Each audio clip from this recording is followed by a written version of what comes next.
Bueno, a ver, leer el pasado con nuestra visión moderna es un ejercicio cuanto menos arriesgado. Imaginemos por un momento intentar interpretar, no sé, un texto médico del siglo XV, hoy en día. Ya, un desastre asegurado. Totalmente. Alguien lee que el paciente, cito textualmente, tiene malos humores. Y claro, con nuestra lente actual, uno asume que se refieren a que la persona pues no tiene gracia para contar chistes o que se levanta insoportable por las mañanas. Claro que tiene mal carácter. Exacto. Y claro, el texto original hablaba de fluidos corporales, o sea, de sangre, de bilis, de algo puramente fisiológico, no del carácter. Eso es. Pues esa desconexión, esa especie de trampa de proyectar el presente hacia el pasado, es exactamente lo que vamos a ver hoy que está ocurriendo con textos de hace 2000 años. Así que bienvenidos a una nueva exploración a fondo. Encantado de estar aquí otra vez. Igualmente. Hoy estamos analizando una investigación que, sinceramente, es fascinante, porque demuestra cómo historiadores brillantes, o sea, gente muy preparada, están retorciendo la historia antigua simplemente porque están usando el diccionario equivocado. Sí. Y lo fascinante aquí es el nivel de honestidad intelectual que maneja el material que estamos desgranando.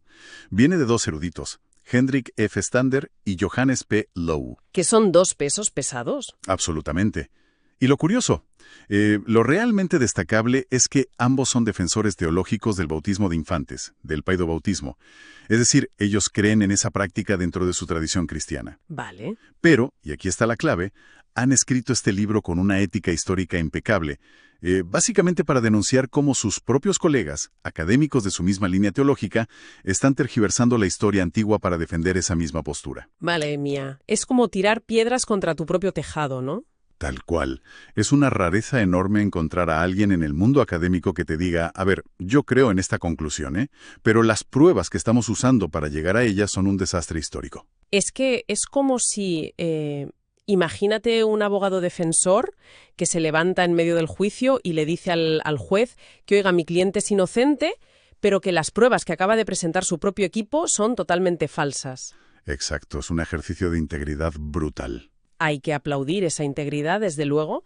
Y bueno, para entender cómo ocurre esta manipulación involuntaria de la historia, el estudio nos lleva directamente al siglo I, a una de las mentes más agudas de aquella época, que es Tertuliano. Pues sí, Tertuliano es una figura absolutamente clave en todo esto, porque no era, digamos, un clérigo aislado en un monasterio, él era un abogado brillante.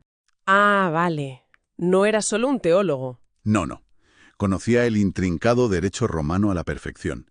Y ese pequeño detalle biográfico moldea por completo toda su visión del mundo y, por supuesto, de la fe. Claro, de forma profesional. Eso es. Como jurista, en el corazón del Imperio Romano, Tertuliano analizaba las relaciones humanas y la relación con lo divino a través del prisma estricto de la responsabilidad legal, del consentimiento y de los contratos. Claro. Y a ver, un contrato requiere obligatoriamente que ambas partes entiendan las cláusulas. O sea, nadie firma una hipoteca hoy en día sin saber qué es el dinero, qué es un banco, ¿no? Pues para él, el bautismo era exactamente eso. Era el contrato definitivo. Cada individuo debía ser plenamente responsable de sus propias decisiones, tanto a nivel legal como espiritual. Ya. La fuente que estamos analizando cita textos donde Tertuliano aconseja explícitamente aplazar el rito para los niños pequeños. Y su lógica es abrumadoramente jurídica. Lógico, siendo abogado. Argumenta que es una insensatez total que alguien se comprometa a un pacto vitalicio si no es capaz de entender las implicaciones de esa decisión, ni tiene la madurez, digamos, intelectual para conocer a Cristo. Espera un momento, porque aquí hay un vacío legal. Si un niño pequeño, un bebé, no puede consentir un contrato legal en la antigüedad, ¿cómo intentaban solucionar eso? Porque en el derecho moderno, un padre o un tutor firma por el menor. Exacto. ¿Tenían ellos una figura parecida para el tema espiritual en aquel entonces? Sí, la tenían. Y es lo que hoy todos conocemos como la figura de los padrinos. Anda. Pero Tertuliano advierte con mucha dureza sobre el tremendo peligro moral que esto supone. Porque al hablar en nombre de un niño pequeño, el padrino está asumiendo unas promesas de comportamiento futuro. Claro, unas garantías. Eso es. Unas promesas que ese niño, al crecer y desarrollar su propia voluntad, podría decidir ignorar o incumplir perfectamente. Madre mía, la presión para el padrino. Total. Para una mente legalista como la suya, firmar como fiador en un contrato donde el titular ni siquiera sabe hablar todavía es una temeridad que, a sus ojos, ponía en riesgo el alma del propio fiador. Vale, vamos a desgranar esto, porque entiendo su postura legal, pero aquí hay algo que me chirría un poco. A ver, Si Tertuliano está dedicando pergaminos, tiempo, esfuerzo a argumentar tan fervientemente en contra de esta práctica de bautizar niños, eso de por sí demuestra que la práctica ya existía. O sea, la gente ya lo estaba haciendo. claro, claro. Así que los historiadores modernos que dicen, Tertuliano demuestra que se bautizaban bebés, pues técnicamente no están mintiendo, ¿no? Bueno, a ver, la deducción es muy comprensible, pero ahí es donde entra el matiz del investigador riguroso. El texto de Standard y Lowe demuestra que sí, que era una práctica emergente, pero no era la norma apostólica original. ¿Vale? Estaba comenzando a darse entre ciertos grupos de cristianos motivados por un factor que es abrumadoramente humano, que es el terror a la mortalidad infantil. Ya, la desesperación. Piensa que en el mundo antiguo las tasas de supervivencia de los recién nacidos eran desoladoras. Se instaló un pánico terrible de que si un niño moría sin ese rito, pues su destino eterno estaba en peligro. Fíjate, ahí sí que no puedes culparlos en absoluto. O sea, yo estoy segura de que si soy una madre en el siglo I y veo que la mitad de los bebés de mi vecindario no llegan a su primer cumpleaños por una fiebre cualquiera, Haces lo que sea. exacto, voy a hacer lo que sea necesario para asegurar el alma de mi hijo. La teología estructurada y los contratos legales pasan a un segundo o tercer plano frente al pánico puro y duro de unos padres desesperados. Así es. Así que Tertuliano, en el fondo, estaba luchando contra esa desesperación humana, pidiendo que se mantuviera un poco la razón jurídica por encima del miedo. Y ese es el corazón del debate de la época. Pero el salto mortal que dan algunos historiadores modernos y lo que denuncian los autores es leer el pasaje, ver las palabras niño y bautismo en la misma frase e ignorar por completo que todo el párrafo de Tertuliano es una advertencia severa en contra del rito.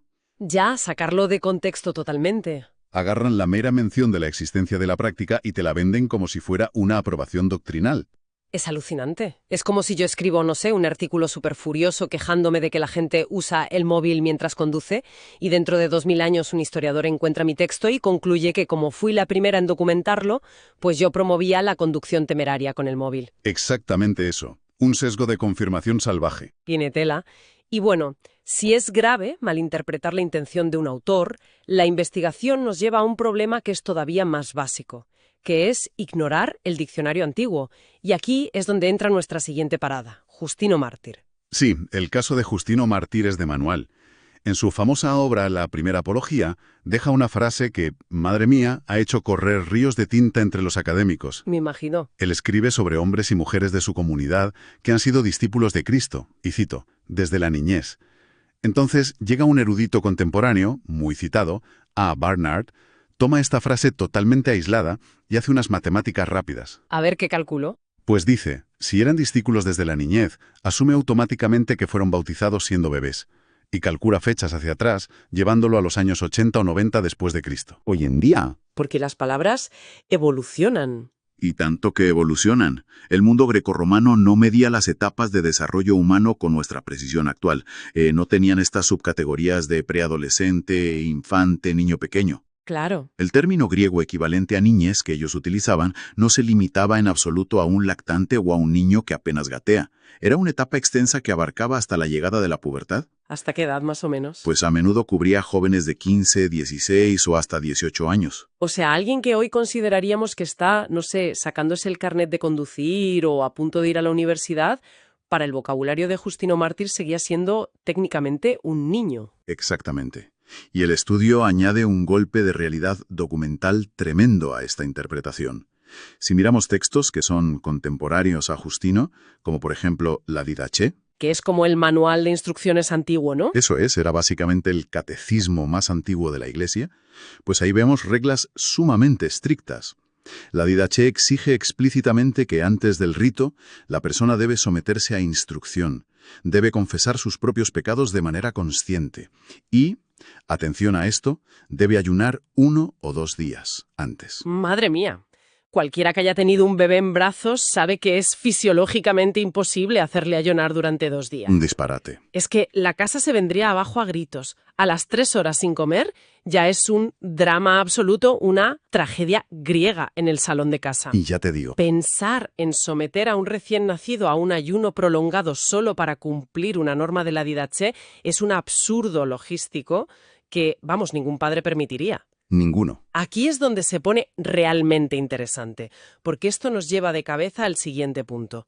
Y es que si nos equivocamos con el significado de las etapas de la vida, espérate a ver cómo los antiguos medían el paso del tiempo. El tiempo y la identidad en la iglesia primitiva son un terreno súper resbaladizo para la mente moderna.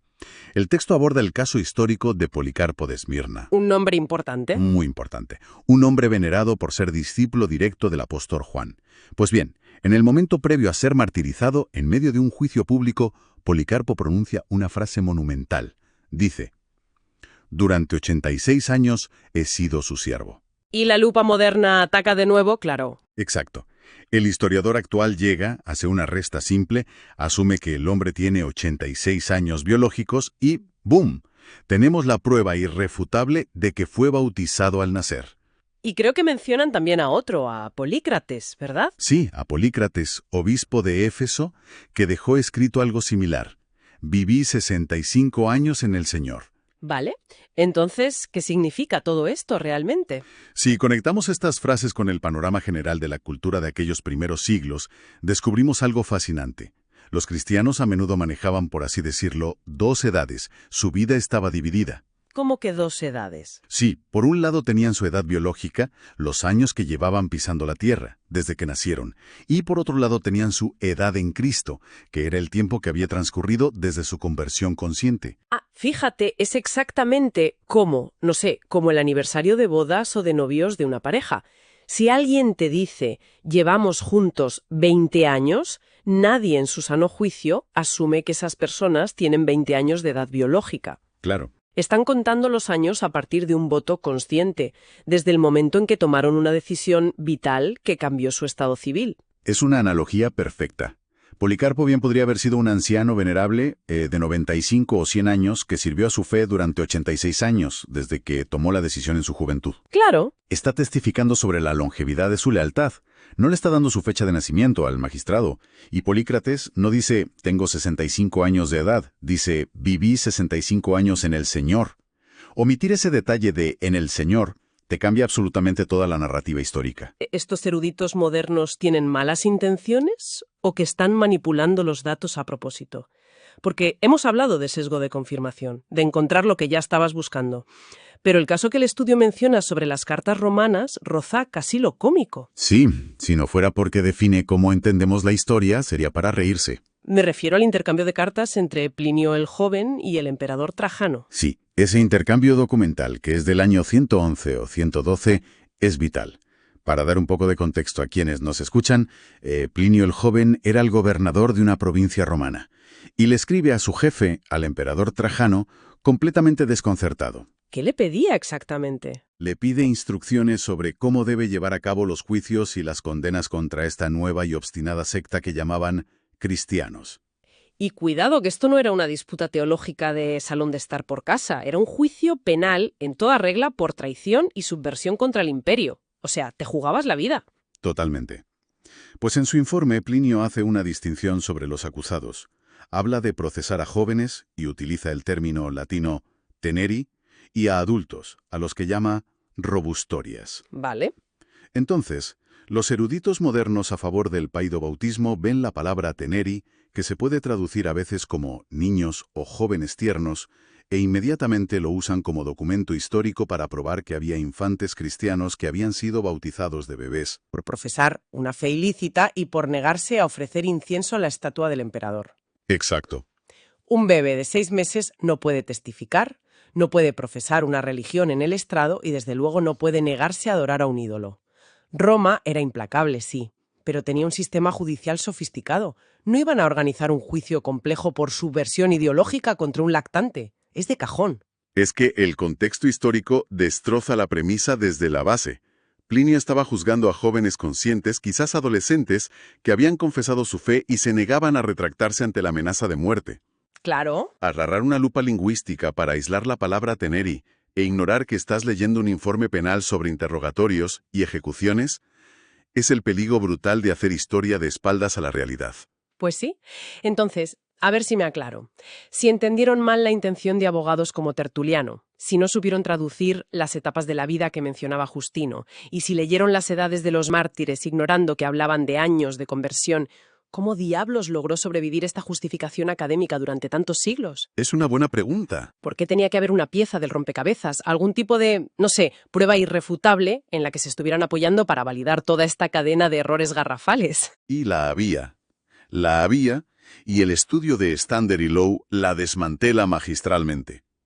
Esa supuesta prueba irrefutable se basaba en el malentendido monumental de una sola palabra técnica de la época, que es el famoso rebautismo. Vale, vamos a meternos de lleno en esto porque la fuente indica que un erudito moderno, L.C.J. Vandenberg, construyó literalmente toda su teoría sobre esta única palabra. Sí, Vandenberg analiza los textos de la época de Orígenes y Tertuliano y descubre una regla eclesiástica que era inamovible en aquel entonces. La Iglesia prohibía terminantemente rebautizarse. Prohibido hacerlo 2 veces. Eso es. Así que él aplica una lógica moderna que parece impecable. Si la Iglesia prohibía que los adultos se rebautizaran, y sabemos que todos esos adultos ya formaban parte de la congregación, pues la única explicación posible es que ya habían recibido el rito obligatoriamente cuando eran bebés. Claro, es como un silogismo matemático. Si A prohíbe B, entonces C tiene que ser cierto. El problema es que el silogismo funciona solo y exclusivamente si estás usando el diccionario correcto. Stander y Lowe aclaran el verdadero contexto del siglo II. A ver.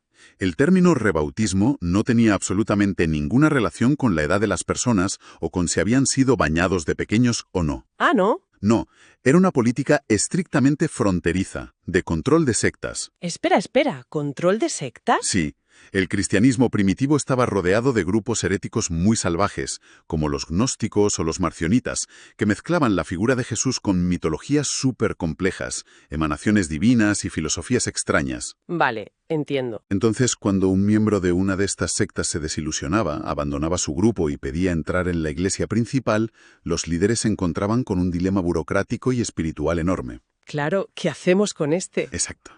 El debate era: ¿el rito que esta persona recibió en esa secta tan extraña cuenta como válido?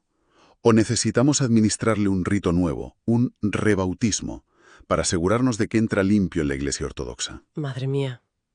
Es como...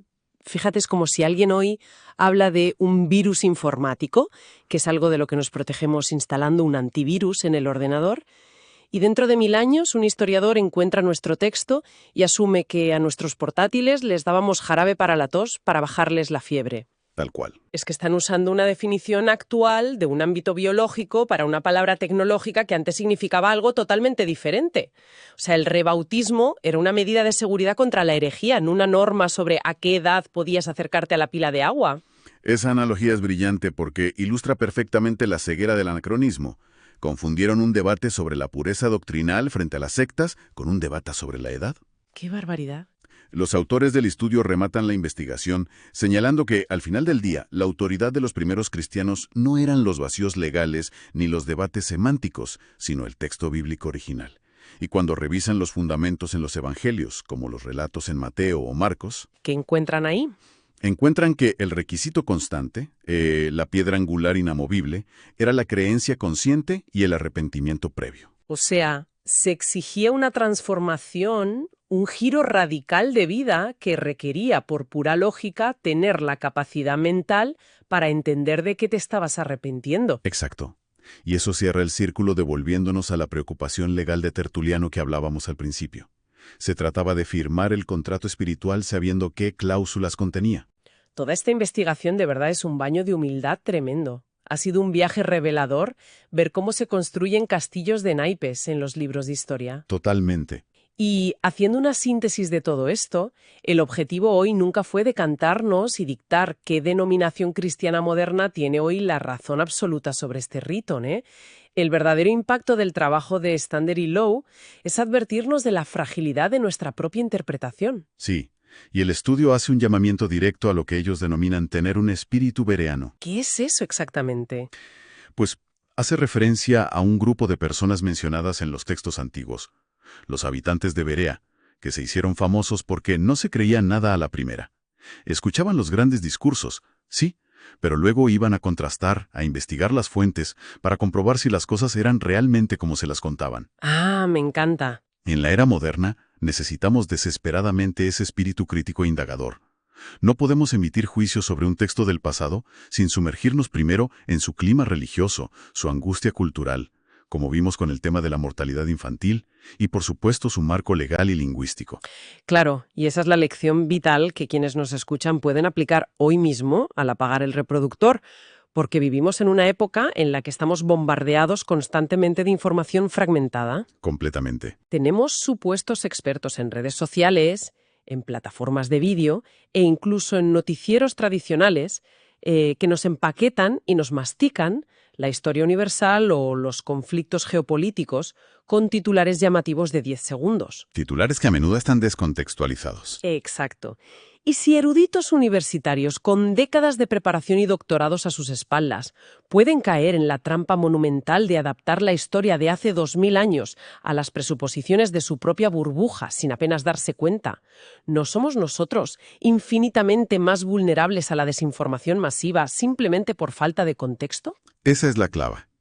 La historia a menudo se convierte en un espejo donde el presente intenta justificar sus propias decisiones utilizando las sombras deformadas del pasado. El sesgo es, nos guste o no, nuestra configuración por defecto. Y reconocerlo es el primer paso para entender de verdad lo que leemos. Pues con esa gran advertencia cerramos la inmersión de hoy. Pero quiero dejar en el aire un último pensamiento para seguir rumiando. Si expertos reconocidos a nivel mundial han torcido de buena fe advertencias legales romanas, juicios penales imperiales y el vocabulario básico de toda una civilización, todo para que encaje en el molde de lo que ellos ya creían cierto de antemano. Da que pensar. ¿Cuántos de los grandes hechos históricos indiscutibles que memorizamos en el colegio no son más que nuestros propios reflejos modernos proyectados sobre la pantalla del pasado? Si aquel médico del siglo XV que hablaba de los humores viera cómo interpretamos hoy su texto para diagnosticar la simpatía de alguien, probablemente le daría un ataque de risa o de bilis. Es para pensarlo profundamente. Hasta la próxima exploración a fondo.